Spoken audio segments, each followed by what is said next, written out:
নমস্কার, আমি অভিজিৎ পণ্ডিত। বর্তমানে বালুরঘাট বিএড কলেজের এমএড সেকশনে অধ্যাপনারত। এখনকার বর্তমান পরিস্থিতি সম্পর্কে বিশেষভাবে কিছু বলার নেই। প্রত্যেকেই আমরা ওয়াকিবহাল। পুরো পৃথিবী, পুরো বিশ্ব একটা ক্রাইসিস পিরিয়ডের মধ্যে দিয়ে যাচ্ছে। ঘন্টা, বেল, ক্লাস, রুটিন, এই সমস্ত শব্দ আজকে অতীত। আজকে আমরা কন্টেনমেন্ট, লকডাউন, কোয়ারেন্টাইন এই সমস্ত শব্দ শুনতে শুনতে রোজ সকাল শুরু হচ্ছে, দিনের শেষও এই সকল শব্দ শুনেই আমরা করছি। তারই মধ্যে কিছু সময় আমি আমার প্রিয় শিক্ষার্থীদের জন্য ডেডিকেট করলাম। আমার প্রিয় শিক্ষার্থীদের জন্য আজ বিএডের কোর্স 1.2.9-এর দুটো খুব ইম্পর্ট্যান্ট কনসেপ্ট সম্পর্কে আমি আমার ধারণা আপনাদের সামনে রাখব। যদি বিন্দুমাত্র উপকারে আসতে পারি, আমার ব্যক্তিগতভাবে ভীষণ ভালো লাগবে। তাহলে চলুন আজকে শুরু করা যাক। আজ আমার আলোচ্য বিষয়বস্তু ফর্মেটিভ ও সামেটিভ অ্যাসেসমেন্ট, যাকে আমরা অনেকেই ফর্মেটিভ সামেটিভ টেস্ট বা ফর্মেটিভ সামেটিভ ভ্যালুয়েশনও বলতে পারি। আপনাদের সামনে একটি চিত্র প্রদর্শিত হচ্ছে, যে চিত্রে আপনারা দেখতে পাচ্ছেন দুজন ব্যক্তি নিজেদের মধ্যে কথোপকথন করছেন। একজন ব্যক্তি অপর ব্যক্তিকে বলছেন, I said I taught him, I did not say he learned it. আমি বলেছি আমি তাকে পড়িয়েছি বা শিখিয়েছি, আমি এটা বলিনি যে সে শিখেছে। অর্থাৎ কাউকে কিছু শেখানো বা পড়ানো এবং তার সেটা শেখা, তার মধ্যে তারতম্য বা তার মধ্যে ফারাক থাকাটা অস্বাভাবিক কিছু না, সেটা আমরা প্রত্যেকেই জানি। আমি যতটা কাউকে শেখাতে চাইছি, সে কি আদৌ ততটা শিখল? এই প্রশ্নটি থেকেই জন্ম নেয় পরীক্ষা ব্যবস্থা বা টেস্ট, বা যেটাকে আমরা বলে থাকি অভিক্ষা। টেস্ট হলো কাউকে কিছু শেখানো এবং তার শেখার মধ্যে যে গ্যাপ, সেই গ্যাপটাকে নির্ণয় করা, জাজমেন্ট করা এবং তাকে মার্কিং করার একটি সহজ সরল পদ্ধতি। আমরা যদি টেস্টকে ডিফাইন করতে চাই কাপলানের ভাষায় বলতে গেলে, তিনি বলছেন, a test is a measurement device or technique use to quantify behaviour. অর্থাৎ একটি অভিক্ষা হচ্ছে একটি মাপনী যন্ত্র বা পদ্ধতি, যার দ্বারা আমরা ব্যবহার করি কোনো বিদ্যার্থী, শিক্ষার্থী বা কোনো মানুষের ব্যবহারকে মাত্রা প্রদান করার জন্য। অর্থাৎ আমরা যদি বলতে চাই, অভিক্ষাপত্রের মধ্যে অনেক আইটেম থাকে, সেই সকল আইটেমের দ্বারা কোনো ব্যক্তির কিছু জানার ফলে তার যে ব্যবহারের পরিবর্তন হয়, সেই পরিবর্তনকে জাজমেন্ট করা যায়, মার্ক করা যায় এবং সেই তার শেখার মাত্রা হিসাবে গণ্য করা যায়। এই অভিক্ষা দৃষ্টিভঙ্গি বা অ্যাপ্রোচ অনুযায়ী দুভাগে বিভক্ত। এক, ফর্মেটিভ অ্যাসেসমেন্ট বা টেস্ট। দুই, সামেটিভ অ্যাসেসমেন্ট বা টেস্ট। গঠনমূলক অভিক্ষা এবং অন্তিম অভিক্ষা। ফর্মেটিভ অ্যাসেসমেন্ট বা ফর্মেটিভ টেস্ট। ফর্মেটিভ কথাটা শুরু হচ্ছে ফর্ম শব্দটি দিয়ে। ফর্ম মানে সাধারণত আমরা বলে থাকি তৈরি করা, গঠন করা। ফর্মেটিভ কথার আক্ষরিক অর্থের অনেক সমর্থক শব্দ থাকলেও কনস্ট্রাকশনাল তার মধ্যেই একটি। অর্থাৎ ফর্মেটিভ টেস্ট মানে আমরা সাধারণভাবে খুব সহজ সরলভাবে বলতে বোঝাই তৈরি করার অভিক্ষা। এখন প্রশ্ন, কাকে তৈরি করা, কি তৈরি করা, কিভাবে তৈরি করা? এই সূত্র ধরেই বলা যেতে পারে ফর্মেটিভ টেস্ট সেই ধরনের অভিক্ষা যার কাজ ছাত্রদের ইমপ্রুভমেন্টকে মনিটর করা। অর্থাৎ একজন শিক্ষার্থী বা বিদ্যার্থী ক্লাসরুমের মধ্যে কতটা ইমপ্রুভ করলো, কতটা শিখলো, সেটাকে কন্টিনিউয়াস মনিটরিং করা। কি করি আমরা সাধারণত ক্লাসরুমে? আমরা ক্লাসরুমে যাই, একটা প্রিপারেশন নিয়ে ক্লাস নিই। সেই ক্লাস নেওয়ার সময় আমরা শিক্ষার্থীদের সাথে ইন্টারাকশন করি, প্রশ্ন করি, তাকে কিছু প্রশ্নের উত্তর জিজ্ঞাসা করি এবং সে দিতে পারলে আমরা তাকে ফিডব্যাক দিই বা রিইনফোর্সমেন্ট দিই, বিভিন্নভাবে তার অ্যাসেসমেন্ট করি। খুব ইম্পর্ট্যান্ট জিনিস, মনিটরিং সেই শিক্ষার্থীদের করা হচ্ছে এবং তাদেরকে ফিডব্যাক দেওয়া হচ্ছে। অর্থাৎ ফর্মেটিভ অভিক্ষা বা টেস্ট এই সমস্ত রকমের ক্লাসরুম অ্যাক্টিভিটি, সমস্ত রকমের টেস্ট, যে সমস্ত টেস্ট দ্বারা আমরা একজন শিক্ষার্থীর ইমপ্রুভমেন্টকে মনিটর করি, তাকে ফিডব্যাক দিই। টোটাল প্রসেসটা কি? টোটাল প্রসেসটা অনেকটা এইভাবে যে এই ধরনের অভিজ্ঞতার দ্বারা আমরা ক্লাসরুমে যাই, শিক্ষার্থীদের পড়াই, শিক্ষার্থীদের পড়ানোর পরে তাদেরকে ফিডব্যাক দিই। সেই ফিডব্যাকের দ্বারা শিক্ষার্থীরা নিজেদের ইমপ্রুভমেন্ট বুঝতে পারে এবং শুধুমাত্র শিক্ষার্থীরা নয়, খুব ইম্পর্ট্যান্ট জিনিস, এখানে ফর্ম বা তৈরি করা শুধুমাত্র শিক্ষার্থীকে তার লেসনের জন্য নয়, রাদার সেই ফিডব্যাকের রেসপেক্টে একজন শিক্ষক মহাশয় তার নিজের ইনস্ট্রাকশনকেও ইমপ্রুভ করতে পারে। অর্থাৎ ফর্মেটিভ অ্যাসেসমেন্টের দ্বারা শিক্ষার্থী যখন ফিডব্যাক, আমি একজন টিচার তাকে ফিডব্যাক দিচ্ছি, সেই ফিডব্যাকটা আদৌ শিক্ষার্থীর কাছে পৌঁছাচ্ছে কি না বা সে কতটা ইমপ্রুভ করতে পারছে এটা চেক করার সাথে সাথে আমি শিক্ষক মহাশয় হিসেবে সেই ফিডব্যাকের রেসপেক্টে আমার ইনস্ট্রাকশনটাকে চেঞ্জ করছি, ইনস্ট্রাকশন চেঞ্জ করে তাদের কাছে পৌঁছানোর আরও চেষ্টা করছি এবং সাথে সাথে আমি আমার ইনস্ট্রাকশন, আমার লার্নিং প্রসিডিওর, আমার সমস্ত কিছুর ইমপ্রুভমেন্ট করছে। কীভাবে সম্ভব? ধরা যাক আমি আমার একটি ক্লাসে গেছি, আমি রোজ পড়াচ্ছি, তাদেরকে পড়ানোর পরে ফিডব্যাক নিচ্ছি, প্রশ্ন করছি, আনসার করছি, উত্তর করছি। দেখা যাচ্ছে একজন পার্টিকুলার স্টুডেন্ট কিছুতেই ইমপ্রুভ করতে পারছে না, তাকে যখনই আমি প্রশ্ন করছি উত্তর দিতে পারছে না, যখনই আমি ক্লাস টেস্ট নিচ্ছি সে সেভাবে মার্ক বা সে সেভাবে স্কোর করতে পারছে না। আমি নিজের ইনস্ট্রাকশনের ভিতর থেকে আমি নিজের ইনস্ট্রাকশনটাকে নিয়ে বিভিন্ন রকমের চিন্তাভাবনা করতে করতে তার সঙ্গে 1-to-1 ইন্টারাকশন করে জানতে পারলাম যে আমার প্রোনাউন্সিয়েশন তার কাছে পৌঁছায় না, অর্থাৎ কোথাও না কোথাও আমি তার কাছে পৌঁছাতে পারছি না। এই ধারণাটা আমাকে কিন্তু দিচ্ছে ফর্মেটিভ অ্যাসেসমেন্ট, যে শিক্ষক মহাশয় শিক্ষার্থীর কাছে পৌঁছাতে পারছে না, তার কারণ হচ্ছে এই ইনস্ট্রাকশনগুলো, এই ইনস্ট্রাকশন দেওয়ার পদ্ধতিগুলোর জন্য, প্রোনাউন্সিয়েশনের জন্য সে আমার কথা বুঝতে পারছে না। এটা যেই আমি জেনে গেলাম, আমি আমার প্রোনাউন্সিয়েশনের প্রসিডিওর চেঞ্জ করলাম, প্রোনাউন্সিয়েশনের টেকনিক চেঞ্জ করলাম, আমি তার কাছে পৌঁছালাম। সে তৈরি হলো, সে আরও শিখলো, সে আরও শেখার পরে আরও জানলো এবং নিজের লার্নিংটাকে ইমপ্রুভ করলো। অর্থাৎ ফর্মেটিভ অ্যাসেসমেন্ট সাধারণত সেই ধরনের অভিজ্ঞতাকে বলি যার মেন কাজ হচ্ছে শিক্ষার্থীদের ইমপ্রুভমেন্ট বা শিক্ষার্থীদের লার্নিং প্রসেসটাকে কন্টিনিউয়াসলি মনিটর করা এবং সেই মনিটর করার জন্য তাকে প্রপার ফিডব্যাক দেওয়া, সেই ফিডব্যাকটা শুধুমাত্র শিক্ষার্থীকে দেওয়া না, সেই ফিডব্যাকটা টিচার নিজেও সেই ফিডব্যাকটা নিয়ে তার ইনস্ট্রাকশনটাকেও ইমপ্রুভ করা। অর্থাৎ এটা অনেকটা win win situation for both teacher and also the student. এই চিত্রটির দ্বারা এই ধারণাটি আরেকটু ক্লিয়ার হবে। দেখা যাচ্ছে একজন টিচার একজন স্টুডেন্টকে পুশ করে নিয়ে যাচ্ছে সামিট, অর্থাৎ একটা লক্ষ্যের দিকে। সেই স্টুডেন্টটির মনে অনেক রকমের প্রশ্ন উঠছে, যেমন where am I headed, where am I, how do I get there, আমি সেখানে কি করে পৌঁছাবো, আমি কোথায় আছি, কি করে সেটা আমি করতে পারবো।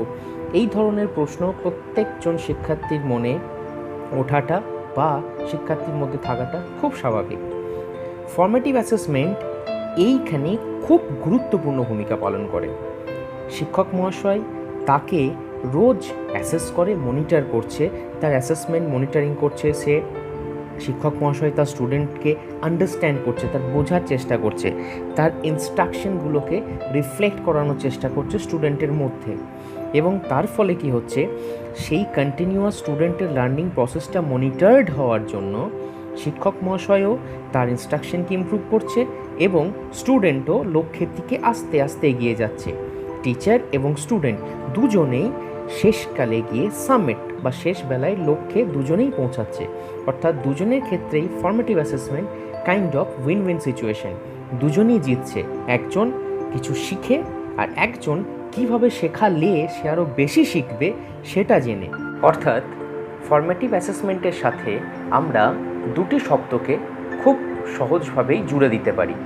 এক, অ্যাসেসমেন্ট ফর লার্নিং, দুই, অ্যাসেসমেন্ট ডিউরিং লার্নিং। অর্থাৎ এই ফর্মেটিভ অ্যাসেসমেন্ট প্রক্রিয়া আমাদের লার্নিং প্রসেস চলাকালীন হওয়া একটা প্রক্রিয়া এবং একটা লার্নিংয়ের জন্য হওয়া প্রক্রিয়া। কীভাবে? আমরা ফর্মেটিভ অ্যাসেসমেন্টের দ্বারা একজন শিক্ষার্থীকে ফিডব্যাক দিয়ে যখন তাকে তৈরি করছি কোনো একটা লার্নিং আউটকামের জন্য, একটা লার্নিং করার জন্য, একটা কিছু শেখার জন্য, তখন যেহেতু রোজ ডে বাই ডে এই প্রসেসটা কন্টিনিউ চলছে, তাই এটা অ্যাসেসমেন্ট ডিউরিং লার্নিং বা টেস্ট ডিউরিং লার্নিং। আবার ঠিক সেইভাবে এটাকে আমরা এটাও বলতে পারি যে formative assessment also talks about only learning, it talks about for learning, কিছু শেখার জন্য হওয়া একটা প্রক্রিয়া।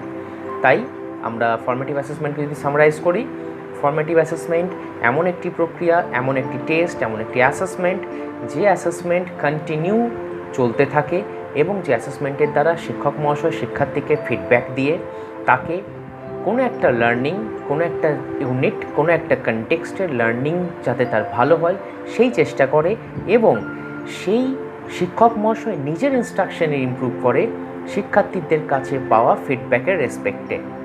সেই ধরনের প্রক্রিয়াকে আমরা বলে থাকি ফর্মেটিভ অ্যাসেসমেন্ট বা ফর্মেটিভ টেস্ট।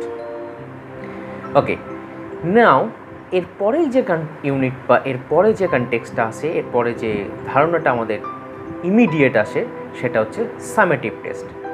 অন্তিম প্রক্রিয়া, অন্তিম ইভ্যালুয়েশন, যাই বলো, শেষের একটা প্রক্রিয়া। অন্তিম প্রক্রিয়া বলতে আমরা বুঝি যে প্রক্রিয়ার দ্বারা আমরা ক্লাসরুম সিচুয়েশনের একটা কন্টিনিউ টেনিয়ার, কন্টিনিউ পিরিয়ড পেরিয়ে আসার পরে প্রত্যেক শিক্ষার্থীকে একটা ফাইনাল এক্সাম এর জন্য অ্যাপিয়ার হতে হয়। সামেটিভ ইভ্যালুয়েশন বা সামেটিভ টেস্ট বা সামেটিভ অ্যাসেসমেন্ট যাই বলো, এটা হচ্ছে সেই ধরনের টেস্ট যে টেস্ট শিক্ষার্থীর পুরো লার্নিং প্রসেসটাকে মার্ক করার জন্য করা হয়, পুরো লার্নিং প্রসেসটার অ্যাচিভমেন্টের জন্য করা হয়, পুরো লার্নিং প্রসেসটাই সে কতটা শিখেছে তার একটা ফাইনাল ডিস্ট্রিকশন, তার একটা ফাইনাল স্কোরিং, তার একটা ফাইনাল অ্যাসেসমেন্টের জন্য সামেটিভ অ্যাসেসমেন্ট করা হয়। সামেটিভ কথাটার সাথে তোমরা নিশ্চয়ই বুঝতে পারছো, সামান্য হচ্ছে সমষ্টি, যোগ করা, একসাথে যোগ করে তারপর একটা ফাইনাল এক্সামিনেশন নেওয়া। সেই ধরনের প্রক্রিয়াকে, যে টেস্টের দ্বারা আমরা এই ধরনের প্রক্রিয়াকে সম্পন্ন করি, সেই সমস্ত রকমের টেস্টকে আমরা বলে থাকি সামেটিভ টেস্ট। এই চিত্রটির দ্বারা আমার বলা কথাগুলি সুস্পষ্ট হবে। সামেটিভ অ্যাসেসমেন্টের সাথে দুটি শব্দ এখানে লেখা আছে, এক assessment of learning, assessment after learning.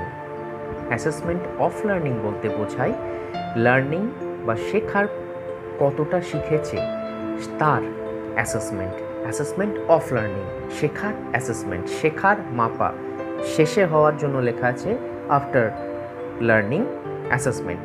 অর্থাৎ সামেটিভ অ্যাসেসমেন্ট শেষে হওয়া একটা প্রক্রিয়া, যে প্রক্রিয়ার দ্বারা শিক্ষার্থীর টোটাল লার্নিংটাকে আমি অ্যাসেস করে থাকি, তার অ্যাচিভমেন্টকে অ্যাসেস করি, তাকে গ্রেডিং দিই, তাকে একটা গ্রেড অ্যাভারেজ, তাকে একটা গ্রেড দেওয়া হয়, তাকে একটা নাম্বার দেওয়া হয়, মার্ক দেওয়া হয়, স্কোর দেওয়া হয়। যে স্কোর বা যে প্রসেসের পরে তার সেই মুহূর্তে তাকে আর কোনো ফিডব্যাক দেওয়া হয় না, সেই মুহূর্তে তাকে আর ইমপ্রুভমেন্টের জন্য শিক্ষক মহাশয়ের চেষ্টা থাকে না। সেটা লাস্টে তার নিজস্ব assessment of learning, say totally কতটা শিখলো তার একটা প্রসেস, তার একটা প্রক্রিয়া। ফর্মেটিভ আমি আগেই বলেছি, অ্যাসেসমেন্ট ফর লার্নিং, তাকে শেখানোর জন্য হওয়া একটা অ্যাসেসমেন্ট বা টেস্ট, এবং অ্যাসেসমেন্ট ডিউরিং লার্নিং, চলতে চলতে থাকা একটা টোটাল প্রসেসে সে কী করলো সেই টোটালটাকে নিয়ে তাকে তৈরি করা ফিউচারের জন্য, সামেটিভ অ্যাসেসমেন্টের জন্য তৈরি করা। অর্থাৎ খুব সহজে যদি আমি বলতে চাই, ফর্মেটিভ অ্যাসেসমেন্ট একটা প্রক্রিয়া যেটা কন্টিনিউ ক্লাসরুমের মধ্যে আমরা করি, ক্লাস টেস্ট নিই, প্রশ্ন করি, জিজ্ঞাসা করি, উত্তর নিই, ফিডব্যাক দিই, সমস্ত কিছু করি। এবং সামেটিভ অ্যাসেসমেন্ট হচ্ছে অন্তিম প্রক্রিয়া। ফর্মেটিভ অ্যাসেসমেন্টের দ্বারা তাকে আস্তে আস্তে আস্তে তৈরি করা ফিউচারের একটা সামেটিভ অ্যাসেসমেন্টের জন্য বা সামেটিভ টেস্টের জন্য, যে টেস্টের পরে তার কাছে আর ফিডব্যাকটা ইম্পর্টেন্ট থাকবে না, তার কাছে সেই মার্কটা, সেই স্কোরিংটা, তার ওই অ্যাচিভমেন্টটা, তাকে দেওয়া সেই নাম্বারটা ইম্পর্টেন্ট থাকবে। এতক্ষণ হওয়া আলোচনার রেসপেক্টে ফর্মেটিভ এবং সামেটিভ টেস্টের মধ্যে যদি আমরা পার্থক্য করতে চাই, অনেক পার্থক্যের মধ্যে কিছু পার্থক্য এই চিত্রটির দ্বারা পরিষ্কার করে আলোচনা করা হলো। ফর্মেটিভ অ্যাসেসমেন্টে লেখা আছে গিভেন ডিউরিং ইউনিট, সামেটিভে given at the end of the unit. কোনো একটা পাঠ, কোনো একটা পাঠ্য বিষয় পড়ানোর সাথে সাথে চলতে থাকে ফর্মেটিভ। সামেটিভ সেই পাঠ্য বিষয় বা পাঠ্য বিষয়বস্তুগুলি সকলের শেষে হয়, একদম লাস্টে হয়। 2, মেজার প্র্যাকটিস। এদিকে লেখা আছে measure mastery after instruction. Formative অ্যাসেসমেন্টের মেন কথা হচ্ছে এখানে মাপা হয় তার প্র্যাকটিসটা, তার ইমপ্রুভমেন্টটা। সামেটিভ অ্যাসেসমেন্টে মাপা হয় সে কতটা মাস্টারি দখল করেছে, সে সাবজেক্টের ওপরে তার কতটা দখল হয়েছে, সেটাকে আমরা গ্রেড দ্বারা বা অ্যাচিভমেন্টের দ্বারা, মার্কিংয়ের দ্বারা প্রকাশ করি। ফর্মেটিভে লেখা আছে প্রোভাইড ফিডব্যাক টু স্টুডেন্টস। খুব ইম্পর্টেন্ট জায়গা। ফর্মেটিভ অ্যাসেসমেন্টে স্টুডেন্টকে আমরা ফিডব্যাক দিই যাতে সে তার নিজের লার্নিং প্রক্রিয়ায় ইমপ্রুভ করতে পারে। সামেটিভের ক্ষেত্রে ফিডব্যাক নট অ্যাজ ইম্পর্ট্যান্ট, অর্থাৎ যখন তাকে ইমপ্রুভ করিয়ে আমি লাস্টে একটা মেন এক্সাম নিচ্ছি, একটা সামেটিভ টেস্ট নিচ্ছি, তারপরে আর তাকে ফিডব্যাক দেওয়াটা গুরুত্বপূর্ণ নয়। ফর্মেটিভ অ্যাসেসমেন্টে লেখা আছে ডোন্ট অ্যাফেক্ট দ্য গ্রেড। খুব ইম্পর্ট্যান্ট, এখানে লেখা আছে use to calculate students grade. Formative অ্যাসেসমেন্টের দ্বারা আমরা তাকে গ্রেডিং করি না, আমরা তার লার্নিংটাকে ইমপ্রুভ করানোর চেষ্টা করি। সামেটিভ অ্যাসেসমেন্টের দ্বারা আমরা সেটা করি না। সামেটিভ অ্যাসেসমেন্টের দ্বারা আমরা শুধুমাত্র তাকে গ্রেড বা তার তাকে নাম্বারটা দিয়ে আমরা একটা প্রসেসকে কমপ্লিট করার চেষ্টা করি। আরও অনেক পার্থক্য আছে, সেই পার্থক্যগুলো যদি আপনারা দেখবেন অবশ্যই বইয়ের মধ্যে পাবেন। ইম্পর্ট্যান্ট অনেক দু একটা কথা থাকবে। ফর্মেটিভ অ্যাসেসমেন্ট যেমন ছোট কোনো ইউনিট নিয়ে করতে পারি, কোনো কনটেক্সট নিয়ে করতে পারি। সামেটিভ ইভ্যালুয়েশন সাধারণত একটা ব্রড চ্যাপ্টার বা ব্রড ইউনিট নিয়ে হয়। মেন ভেরি ইম্পর্ট্যান্ট জায়গা হচ্ছে ফর্মেটিভ অ্যাসেসমেন্ট কনসিডার এই টেস্টিং জিনিসগুলোকে কনসিডার করে অ্যাজ আ প্রসেস, অর্থাৎ ফর্মেটিভ অ্যাসেসমেন্ট বা ফর্মেটিভ টেস্ট ইভ্যালুয়েশনটাকে অ্যাজ আ প্রসেস কনসিডার করে, যার দ্বারা একজন স্টুডেন্ট ইমপ্রুভ হয়। সামেটিভ ইভ্যালুয়েশন কনসিডার বা summative test consider evaluation as a product, অর্থাৎ এটার কাছে ফর্মেটিভ অ্যাসেসমেন্টের কাছে ইভ্যালুয়েশন হচ্ছে প্রসেস, সামেটিভের কাছে ইভ্যালুয়েশন হচ্ছে প্রোডাক্ট। একটা প্রসেসের দ্বারা ইমপ্রুভ করিয়ে লাস্ট প্রোডাক্টটা তৈরি করা, যে প্রোডাক্টটা সামেটিভের দ্বারা তৈরি হচ্ছে। উদাহরণস্বরূপ বলা যেতে পারে আমাদের ক্লাসে আমরা রোজ পড়াতে গিয়ে যে সকল টেস্ট নিয়ে থাকি, প্রশ্ন করে থাকি, যে অ্যাসেসমেন্ট প্রক্রিয়াগুলো আমরা করে থাকি, বলো, উত্তর দাও, সেই সমস্ত প্রক্রিয়া যেটা স্টুডেন্টের ইমপ্রুভমেন্টের জন্য ব্যবহার করি, উদাহরণস্বরূপ সেগুলো হচ্ছে ফর্মেটিভ অ্যাসেসমেন্টের সাথে যাবে। সামেটিভ অ্যাসেসমেন্টের ক্ষেত্রে কোনো লাস্টে হওয়া mid term exam, semester exam, half yearly exam, annual exam, যে এক্সামগুলোর পরে ফিডব্যাকের কোনো স্কোপ থাকে না, সেই সকল এক্সামকে আমরা উদাহরণ হিসাবে বলতে পারি সামেটিভ অ্যাসেসমেন্টের জন্য। আচ্ছা, এক্ষেত্রে আরেকটি ধারণা আমরা একটু আলোচনা করে নিই। আমরা বলে থাকি সাধারণত formative assessment, summative assessment, formative evaluation, summative evaluation, formative test, summative test, সব সময় শব্দগুলোকে একই ব্যবহার করে থাকি। কিন্তু আমরা একটু যদি ভাবনা চিন্তা করি, একটু যদি ডিপে ভাবি, তাহলে কি পাই? অ্যাসেসমেন্টের মেন পারপাস হচ্ছে টু ইমপ্রুভ দ্য কোয়ালিটি। অ্যাসেসমেন্টের মেন লক্ষ্য বা মেন উদ্দেশ্য, মেন যে কাজ, সেই কাজের একটা বড় পারপাস হচ্ছে টু চেক দ্য ইমপ্রুভমেন্ট, অর্থাৎ একটা প্রসেসের ইমপ্রুভমেন্ট কতটা হচ্ছে, কন্টিনিউয়াস চলতে থাকা একটা প্রক্রিয়া হচ্ছে অ্যাসেসমেন্ট। ঠিক সেইভাবে ইভ্যালুয়েশন হচ্ছে একটা এন্ড প্রসেস, যার উদ্দেশ্য হচ্ছে, যার পারপাস হচ্ছে টু জাজ দ্য কোয়ালিটি, অর্থাৎ লাস্টে গিয়ে জাজমেন্ট করাটা ইভ্যালুয়েশনের কাজ। যে ইভ্যালুয়েট করে বলা এটা ভালো, এটা খারাপ, এটা ঠিক না, যাই হোক। অ্যাসেসমেন্ট একটা কন্টিনিউয়াস প্রসেস, যেটা যেটার একদম মুখ্য উদ্দেশ্য হচ্ছে তার ইমপ্রুভমেন্টটাকে রোজ অ্যাসেস করা, রোজ দেখা সে কতটা ইমপ্রুভ করতে পারছে। ইভ্যালুয়েশনের কাজ বা ইভ্যালুয়েশনের পারপাস হচ্ছে সেম জাজমেন্ট করা, লাস্টে এন্ড জাজমেন্ট দেওয়া, অর্থাৎ লাস্টে জাজমেন্ট দেওয়া। তাহলে কোথাও না কোথাও শব্দটা যদি আমরা এইভাবে ব্যবহার করি, ফর্মেটিভ অ্যাসেসমেন্ট, সামেটিভ ইভ্যালুয়েশন, তাহলে হয়তো অনেকটাই যুক্তিসঙ্গত হবে বলে আমার মনে হয়। কারণ ফর্মেটিভও সেম রোজ হওয়া প্রসেস, যেটা অ্যাসেসমেন্টেরও মেন কাজ, অর্থাৎ ফর্মেটিভ অ্যাসেসমেন্ট ইজ পারফেক্ট। তারপর সামেটিভ ইভ্যালুয়েশন, কারণ ইভ্যালুয়েশন লাস্ট প্রসেস, সামেটিভও লাস্ট প্রসেস। এই দুটো শব্দ একসাথে জুড়লে অনেকটাই যুক্তিসঙ্গত হয়। অর্থাৎ ফর্মেটিভ অ্যাসেসমেন্ট, আমরা formative assessment 1, formative assessment 2, formative assessment 3, এইভাবে করতে করতে করতে শিক্ষার্থীটাকে লাস্টে নিয়ে যাচ্ছি সামেটিভ ইভ্যালুয়েশন করানোর জন্য। আমরা এরপরেই একটি চিত্রের দ্বারা সেটি আরও ভালোভাবে বোঝার চেষ্টা করব। চিত্রটি দেখলে এতক্ষণ পর্যন্ত বলা কথাটা আরও পরিষ্কার হবে। লেখা আছে দেখুন, the purpose of assessment is to increase quality and the purpose of evaluation is to জাজ কোয়ালিটি। আমরা ফর্মেটিভের দ্বারাও কিন্তু কোনো শিক্ষার্থীর কোয়ালিটিটাকে ইমপ্রুভ করা, ইনক্রিজ করানোর চেষ্টা করি, আর সামেটিভের দ্বারা কিন্তু আমরা সেই শিক্ষার্থীকে লাস্টে জাজমেন্ট দেওয়ার চেষ্টা করি, তার কোয়ালিটিটাকে অ্যাসেস করে লাস্টে একটা মার্কিং করার চেষ্টা করি, যেটা ছবিতে একদম ক্লিয়ারলি বোঝা যাচ্ছে। অর্থাৎ ফর্মেটিভ অ্যাসেসমেন্ট আর সামেটিভ ইভ্যালুয়েশন অনেকটাই অ্যাপ্রোপ্রিয়েট শব্দ। এই কনটেক্সট অনুযায়ী আমরা খুব সহজেই বলতে পারি। এতক্ষণ পর্যন্ত হওয়া কথাবার্তা বা আলোচনার রেসপেক্টে আমরা পল ব্ল্যাক তার বলা একটি কথার মাধ্যমে আমরা আলোচনাটিকে শেষ করতে পারি। তিনি বলেছিলেন, when a cook tastes the soup, it is formative assessment, but when the customer tastes the soup, that is summative assessment. অর্থাৎ এত আলোচনার রেসপেক্টে খুব সহজেই আমরা বুঝতে পারছি, একজন রাঁধুনি যখন তার নিজের রান্না করা খাবারকে টেস্ট করে, ফর্মেটিভ অ্যাসেসমেন্ট।